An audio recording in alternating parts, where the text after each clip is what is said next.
بسم اللہ الرحمن الرحیم۔ السلام علیکم پیارے دوستو، ہمارے چینل اسلامک انفارمیشن میں آپ سب کو خوش آمدید۔ پیارے دوستو، یہ واقعہ حضرت محمد صلی اللہ علیہ وآلہ وسلم کے سفر کے زمانے کا ہے، جس میں آپ صلی اللہ علیہ وآلہ وسلم نے اپنے گناہ گار اور نیک امتیوں کے بارے میں فرمایا ہے۔ یہ سب جاننے کے لیے ویڈیو کو اینڈ تک لازمی دیکھیں، اور اگر چینل کو سبسکرائب نہیں کیا تو سبسکرائب کرنا نہ بھولیں۔ حضرت محمد صلی اللہ علیہ وسلم ایک دفعہ سفر فرما رہے تھے کہ آپ صلی اللہ علیہ وسلم نے اپنے ساتھیوں سمیت ایک جگہ پڑاؤ ڈالا۔ اس علاقے میں ایک عورت تھی جس نے سارے لشکر کے لیے روٹیاں تیار کیں۔ جب وہ فارغ ہوئی تو اس نے صحابہ کرام سے عرض کی کہ میں محمد صلی اللہ علیہ وآلہ وسلم سے ملنا چاہتی ہوں۔ صحابہ کرام اس عورت کو آپ صلی اللہ علیہ وآلہ وسلم کے پاس لے آئے۔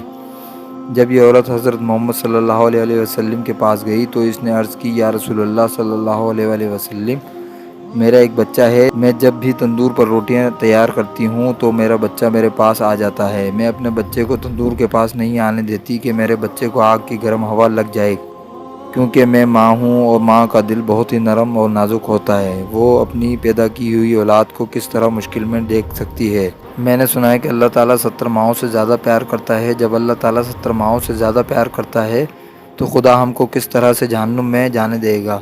حدیث پاک میں ہے کہ اللہ تعالیٰ کے آخری نبی حضرت محمد صلی اللہ علیہ وآلہ وسلم نے اس عورت کی بات سن کر اپنا سر جھکا لیا۔ آپ صلی اللہ علیہ وآلہ وسلم کی آنکھوں سے زاروں قطار آنسو بہنے لگے۔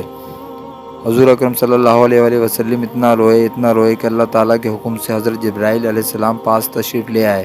حضرت جبرائیل علیہ السلام نے فرمایا، یا رسول اللہ صلی اللہ علیہ وآلہ وسلم، اللہ تعالیٰ کا حکم ہے کہ اس عورت کو فرما دیں، اللہ نے ان پر ظلم نہیں کیا، انہوں نے اپنی جانوں پر خود ظلم کیا۔ اللہ تعالیٰ تو چاہتا ہے کہ میرا بندہ مجھ سے مانگے، کیا مانگتا ہے میں اس کو عطا کرنے کے لیے تیار ہوں۔ یہ لوگ خود توبہ نہیں کرتے، یہ لوگ شیطان کی بات مانتے ہیں، یہ تو اللہ تعالیٰ کی بارگاہ میں توبہ ہی نہیں کرتے، یہ لوگ اپنے عمل کی وجہ سے دوزخ میں ڈالے جائیں گے۔ حضرت ابو ہریرہ رضی اللہ تعالیٰ عنہ سے مروی ہے کہ حضور اکرم صلی اللہ علیہ وآلہ وسلم کا ارشاد ہے کہ میری پوری امت جنت میں جائے گی، جو انکار کرے گا وہ جنت میں داخل نہیں ہوگا۔ عرض کیا گیا ہے، جنت میں جانے سے کون انکار کرتا ہے؟ آپ صلی اللہ علیہ وآلہ وسلم نے فرمایا، جس نے میری اطاعت کی وہ جنت میں داخل ہو جائے گا، جس نے میری اطاعت نہ کی وہ جہنم کی آگ میں جائے گا۔ حضرت جابر رضی اللہ تعالیٰ عنہ سے مروی ہے کہ ایک بار چند فرشتے اللہ تعالیٰ کے نبی صلی اللہ علیہ وآلہ وسلم کے پاس تشریف لائے۔ اس وقت آپ صلی اللہ علیہ وآلہ وسلم سو رہے تھے۔ ان فرشتوں نے ایک دوسرے سے فرمایا کہ تمہارے اس ساتھی کے لیے ایک مثال ہے۔ ان میں سے کچھ فرشتوں نے اپنی رائے دی کہ یہ سو رہے ہیں، کچھ نے یہ کہا کہ ان کی آنکھیں سوتی ہیں اور ان کا دل جاگتا رہتا ہے۔